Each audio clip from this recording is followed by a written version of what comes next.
beautiful live look at downtown Los Angeles. It's just past 5 a.m., which means a curfew is still in effect after immigration protests turned violent earlier this week.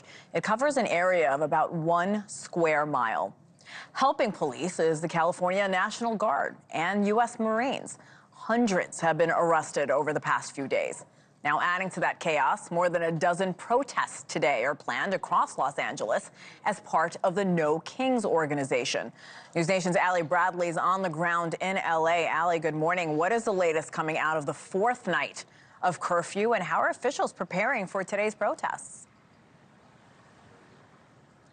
Yeah, hey, good morning, Hena. So behind us, we're in front of the City Hall area in downtown Los Angeles, and you can see just how many cops are already here lining that main street here, where they're actually protecting these federal buildings, because those have kind of been the targets for a lot of these protesters down here in the downtown area. Now, this is slated to be the spot kind of where the biggest No Kings protest is set to take place today.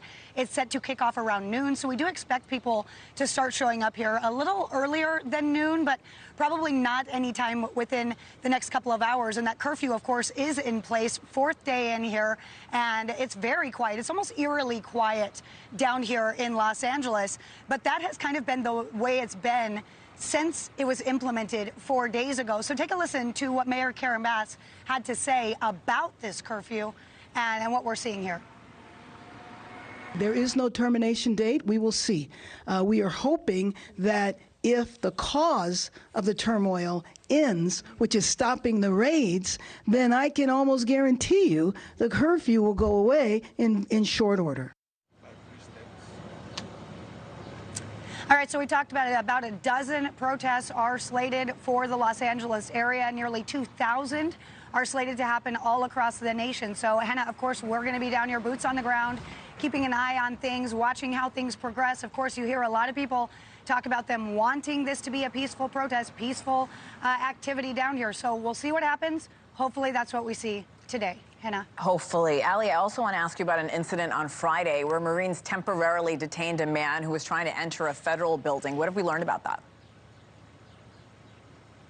Yeah, really interesting there, because it's actually the first known detention made by these Marines that have been deployed down here under President Trump.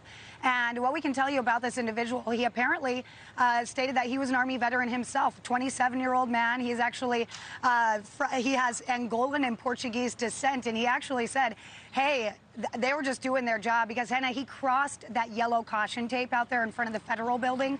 Again, these federal buildings are kind of flashpoints for these protests. So, of course, they stopped him, temporarily detained him. He was very cooperative and, again, said, hey, they were just doing their job. I completely understand, with all the unrest that's happening down here, why they needed to do something like that. Hena. All right, Allie Bradley on the ground in Los Angeles. We'll check in with you all morning long, Allie. Thank you. Thank you for watching. Subscribe below and download our NewsNation app right now on your phone, and you will get fact-based, unbiased news for all Americans.